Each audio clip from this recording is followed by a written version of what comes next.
Top quality और consistent performance के लिए सिर्फ सिल्वर पंप नाम याद रखना। જમ્મુ કાશ્મીરના પહલગામમાં આતંકી હુમલાને લઈને સમગ્ર દેશમાં અત્યારે રોષ જોવા મળી રહ્યો છે। ત્યારે બનાસકાંઠાના કેટલાક લોકો આપણી સાથે છે, એમની સાથે જાણીશું કે અત્યારે કેવા પ્રકારના જે સરકારે નિર્ણયો કર્યા છે એમની સાથે છે કે શું। વાત કરીએ ત્યારે કે જે રીતે સરકારે જે જમ્મુ કાશ્મીરમાં જે પહલગામ છે ત્યાં આગળ હુમલો થયો છે અને અત્યારે સરકારે અનેક પ્રકારના જે નિર્ણયો લીધા છે, આપ શું કહેશો? સરકારે જે નિર્ણય લીધા એમાં સૌથી પહેલો નિર્ણય લીધો સિંધુ નદીનું પાણી રોકવામાં આવે। આ પહેલો નિર્ણય છે, આવકારદાયક નિર્ણય છે 100%। પણ આ પાણી આપણે કેટલા દિવસ સુધી રોકી શકવાના છીએ એ પણ પ્રજાને જાણ હોવી જોઈએ।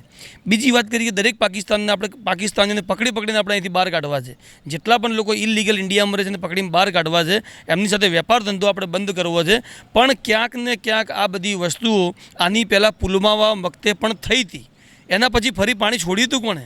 એના પછી ફરી પાછું આ વેપાર ધંધો ચાલુ કોણે કર્યો હતો?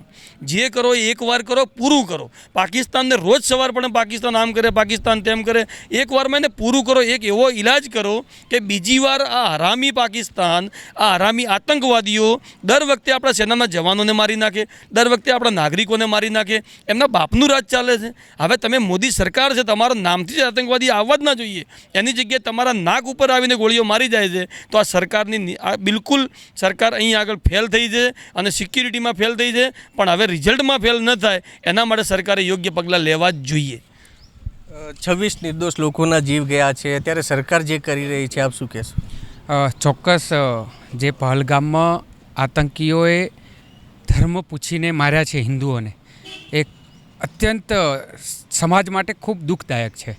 આ હિન્દુસ્તાન છે અને હિન્દુસ્તાનમાં હિન્દુઓને હિન્દુની ધર્મ પૂછીને હિન્દુ હોવાનું પાપ એ થઈ રહ્યું છે, એ ખૂબ ભયંકર વ્યથાવાળું છે।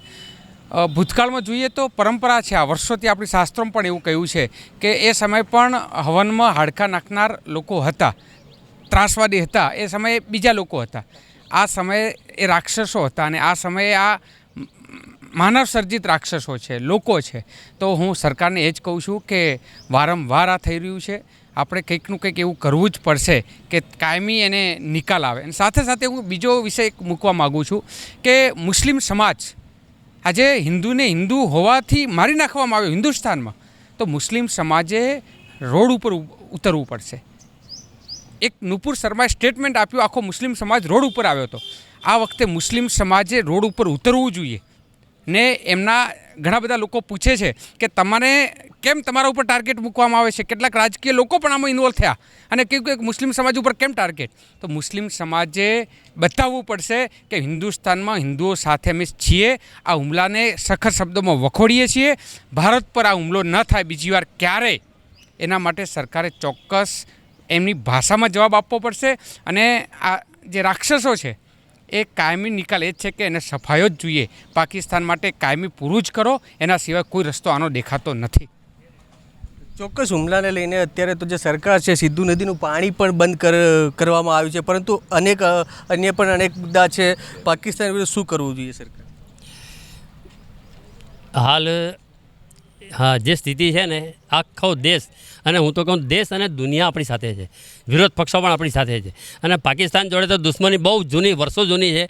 આ સફાયો કરવાનો એક સરસ સમય છે, એનો ખુરદો બોલાવી નાખવો જોઈએ અને જેલ બેલ કરતાં જેટલી ગોળીઓથી કામ પતશે ને એટલું વધારે સારું રહેશે। એટલે આખી ભારતની પ્રજા સાથે છે, મુસ્લિમ પણ સાથે છે। એ લોકોએ પણ શુક્રવારે નમાજ પઢીને એમ કીધું છે કાળી પટ્ટી સાથે કે ભાઈ આ લોકોનો સફાયો કરી દો।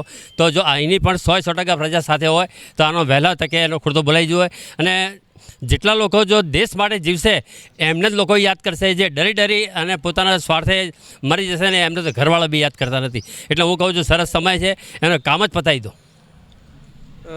જે રીતે લોકો વાત કરી રહ્યા છે અત્યારે સરકાર જે કહી રહી છે, તો શું આપ શું કહેશો? સર્જિકલ સ્ટ્રાઇક થવો જોઈએ? સર્જિકલ સ્ટ્રાઇક ત્યારે શક્ય બને જ્યારે આપણને ખબર હોય કે ત્યાં આતંકવાદી છે। તો આપણી એ ઇન્ટેલિજન્સ બ્યુરો જે આપણી છે કે રો છે, એમને ખબર જ હશે કે ક્યાં, કેમ કે એમનું કામ જ એ છે। સર્જિકલ સ્ટ્રાઇક કરતાં પણ હું તો કહું છું કે જે લોકો એમને ફંડ પૂરું પાડી રહ્યા છે અથવા જે લોકો એમને સપોર્ટ કરી રહ્યા છે, ભારતની અંદરની જે સ્લીપર સેલ છે એને શોધી કાઢવાની જરૂર છે. અમેરિકામાં 2001માં વર્લ્ડ ટ્રેડ સેન્ટર જ્યારે તૂટે છે એના પછી આ 2025 ચાલે છે, એક પણ આતંકવાદી હુમલો થયો નથી. કારણ માત્ર ને માત્ર એટલું છે કે સ્લીપર સેલને શોધીને પૂરા કરી નાખ્યા. ભારતની અંદર સ્લીપર સેલને સપોર્ટ કરવામાં આવે છે અને કોણ સ્લીપર સેલ છે હજી શોધવામાં પણ આવતું નથી. આવા લોકોને શોધીને ફાંસીના માચડે ચડાવવા જોઈએ અને પાકિસ્તાનને જવાબ આપવો જોઈએ. આ અમારી માંગણી છે અને લાગણી પણ છે. જે રીતે અત્યારે તો સમગ્ર દેશ સરકાર સાથે છે, તો સરકારે આટલા કડક પગલાં લીધા છે, તો હજુ કેવા પગલાં લેવા? જે સિંધુ જળનું પાણીવાળો વિષય છે એટલે એક જળ યુદ્ધ સાથે સાથે સાયબર યુદ્ધ, એટલે એ લોકો ભારત પાસે તમામ તાકાતો છે કે આ પ્રકારનું કામ કરી શકે. સિંધુ જળ સંધિ 1960 પછી પ્રથમવાર કદાચ રદ કરવામાં આવી છે અને પાકિસ્તાને 92% પાણી આ જળથી, આ નદીથી મળે છે. એટલે હું આ જે રદ કરવામાં આવ્યું છે એ લોંગ ટર્મ થવું જોઈએ અને એ જે રદ કર્યું છે એ સરકારનો ખૂબ મજબૂત નિર્ણય છે. એટલે આ જે નિર્ણય લીધો છે એ સરકાર ટકી રહે અને હું ફરી કહું છું કે ભારતની પ્રજા સરકાર અને આર્મીની સાથે છે. તમારી સાથે તન મન ધનથી જે નુકસાન થશે એ જોઈ લેશું, યુદ્ધથી ડર્યા વગર. આ વખતે એવું કંઈક કરો કે કાયમી આવો પડોશી ના ચાલે, એને પૂરો જ કરવો પડે. એટલે ફરીથી સરકારને વિનંતી છે કે આમનું પૂરું કરતો. ચોક્કસપણે તો જે રીતે અત્યારે આ બનાસકાંઠાના લોકો હોતા નથી, અત્યારે કઈ રીતે સમગ્ર મામલે જે સરકાર જે અત્યારે પાકિસ્તાન વિરુદ્ધ કામ કરી રહી છે તે થવું જ જોઈએ ને પાકિસ્તાનને છે કાયમી માટે જે પાણી છે તે બંધ કરવું જોઈએ અને અનેક પ્રકારના જે કડકમાં કડક પગલાં હોય છે લેવા જોઈએ, એવા બનાસકાંઠાના લોકો પણ જણાવી રહ્યા છે. Ratansinh Thakor, news capital, Banaskantha.